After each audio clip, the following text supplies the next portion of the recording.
El Rosario de las Ánimas.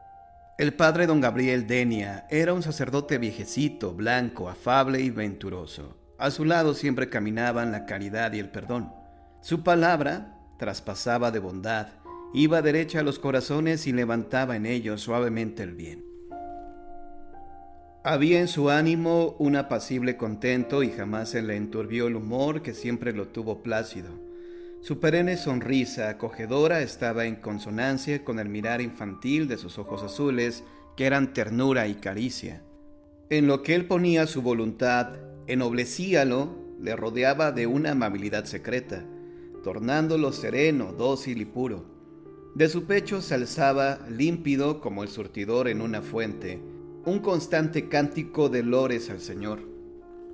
Y en su vida de sacerdote viejecito y pobre no había más que humildad, misericordia, gozo sereno y lágrimas de ventura. El padre don Gabriel Denia era dichoso enseñando los evangelios. Lo hacía en pláticas sencillas, embebidas de fe, y en ellas sus palabras tenían una secreta eficacia. La gente que lo veía, que predicaba con el ejemplo de su vida, que lo veía arder en caridad y que a todos daba consuelo y ayuda eficaz, prestando cuidados inquietos, que corría tras el dolor y sentía como suyas propias las angustias ajenas. Lo tenía en alto respeto, profesándole una veneración de antepasado bueno, y creían verlo circundando de una tranquila lumbre de plata, al igual que la que rodea a los santos en las leyendas piadosas.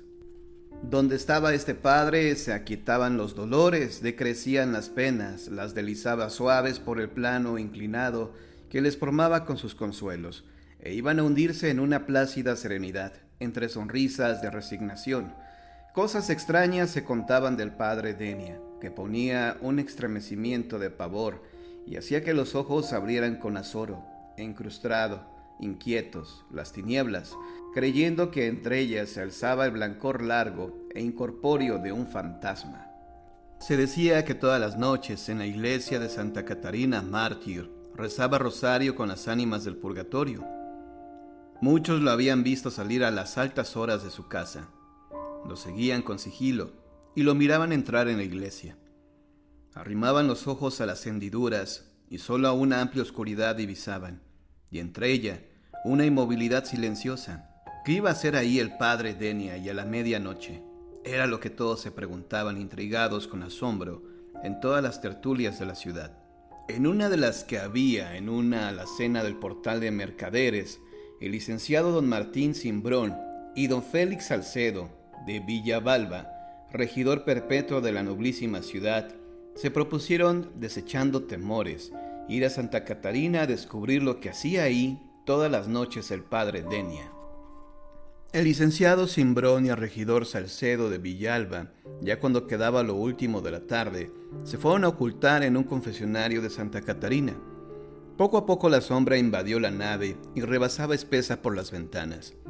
El silencio de la iglesia se intensificó con el silencio de la calle. De tiempo en tiempo entraban en él unas campanadas lejanas, trémulas y claras.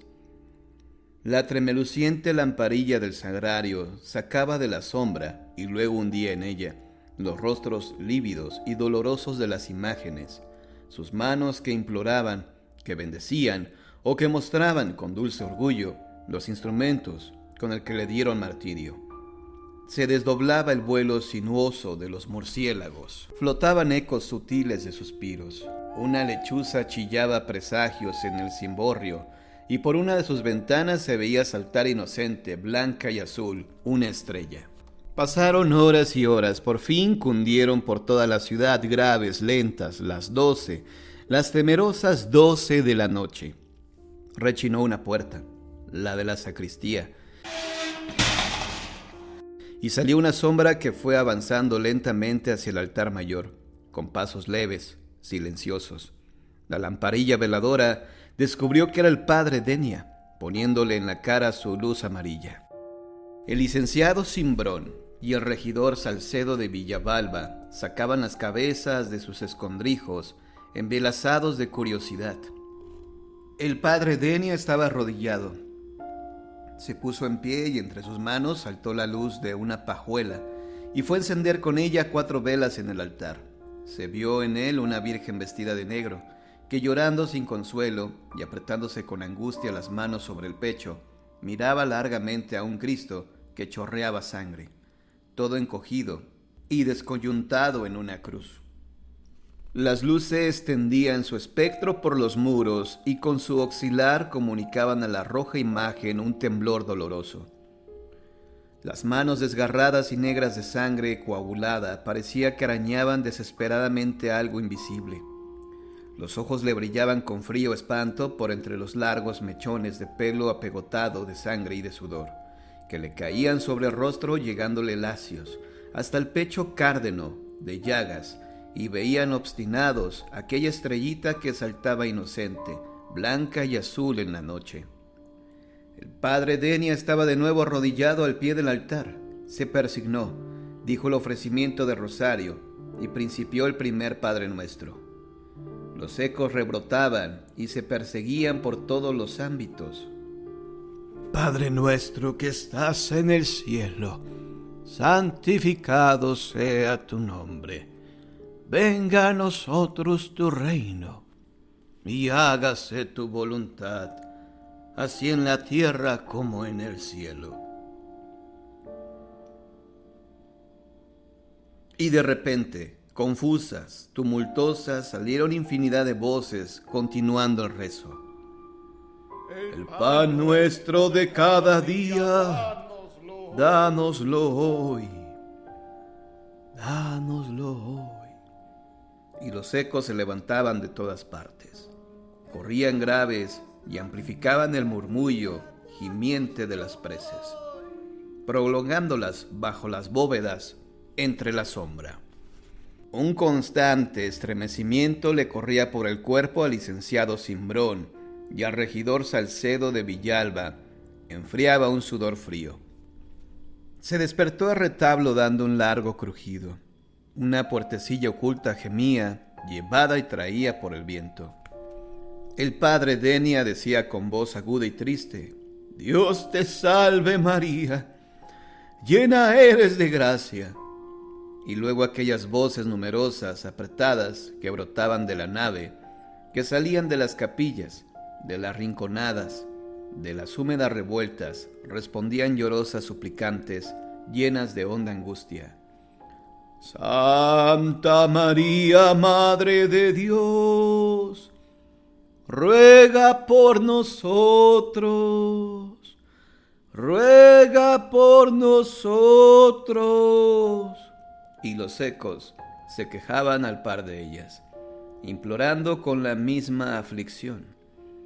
¿Dónde estaba? ¿Dónde? Ese numeroso gentío que rezaba el rosario. Las velas solo descubrían sombra y entre ella, vasta soledad. No se veía más que el padre Denia inclinado y de rodillas ante el altar. No había más que los dos caballeros ocultos en un confesionario. El licenciado Cimbrón y el regidor Salcedo de Villalba sintieron que al lado suyo seguía el rezo del padre Denia, que una gran confusión de voces junto a su escondrijo le contestaba entre sollozos las Aves Marías. Sacaron con temor las manos para tocar a las personas que rezaban cerca de ellos con tan angustioso fervor, y solo palparon el vacío. La sombra y los ecos seguían saltando en tropel, atropellándose entre numerosas resonancias, desatados como una ágil jauría. El licenciado Cimbrón y el regidor Salcedo de Villalba estaban traspasados de espanto. Los hacía el temblor por todas partes y les daba vueltas el corazón. Una angustia de pesadilla les apretaba las gargantas. La voz hacía esfuerzos por saltar y el terror no la dejaba. Daban un grito desesperado, pero el grito no les salía de la boca. En esto vio el regidor Salcedo de Villalba que todas las imágenes empezaron a bajar de los altares, que iban lentas, rígidas, solemnes, por la nave, arrastrando su manto secular de silencio, y que se ponían después espectrales detrás del padre Denia, y entonces, sobre la clamorosa confusión de las voces que rezaban, Se tendió anhelante el grito que al fin logró escaparse de la boca del regidor y se fue a clavar en toda la oscuridad de la iglesia, en la que se quedó vibrando, trémulo, como saeta en el blanco. El padre Denia, que ya conocía todas las voces de lamento de las ánimas, se sobresaltó al oír aquel largo grito desesperado. Fue derecho a donde lo oyó brotar, y a la luz de la vela que llevaba, vio tendido en el suelo, falto de aliento y casi al último boquear, al licenciado don Martín Cimbrón. Y en el confesionario, todo encogido, demudado, con los ojos pávidos, y en un vivo temblor, a don Félix Salcedo de Villalba. Les hablaba con afable dulzura el padre Denia, y no respondía a ninguno de los dos caballeros. Pasaba por ellos sus manos marfilinas, y no se movían. Estaban amortecidos y fuera de sí. Salió apresurado a la calle y al poco tiempo encontró a una ronda, y los alguaciles le ayudaron a llevar a sus casas al licenciado Cimbrón y al regidor Salcedo de Villalba. Al día siguiente, toda la Ciudad de México supo conmovida de asombro lo que habían oído estos señores en la iglesia de Santa Catarina Mártir. El regidor Salcedo de Villalba muchos días estuvo anegado de espanto, con el alma helada, combatido de innumerables perplejidades. Le venían frecuentes desmayos y quedaba después, por mucho tiempo, sin espíritu, enajenado y robado de sí, y por fin llegó al trance postrero, se le acabó la vida, pues desde que cayó sin sentido en la iglesia de Santa Catarina Mártir, la muerte lo fue corriendo, siguiéndolo como casa segura que tendría que recoger. Tampoco el licenciado Cimbrón se escapó a la enfermedad.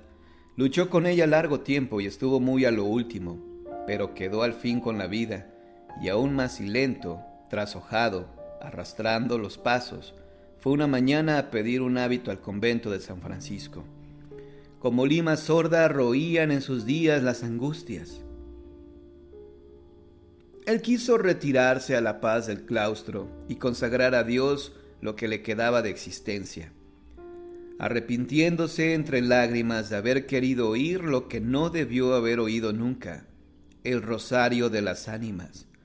Al padre don Gabriel Denia toda la ciudad lo veía con temeroso respeto, y él seguía, afable y silencioso, derramando la ternura de su corazón.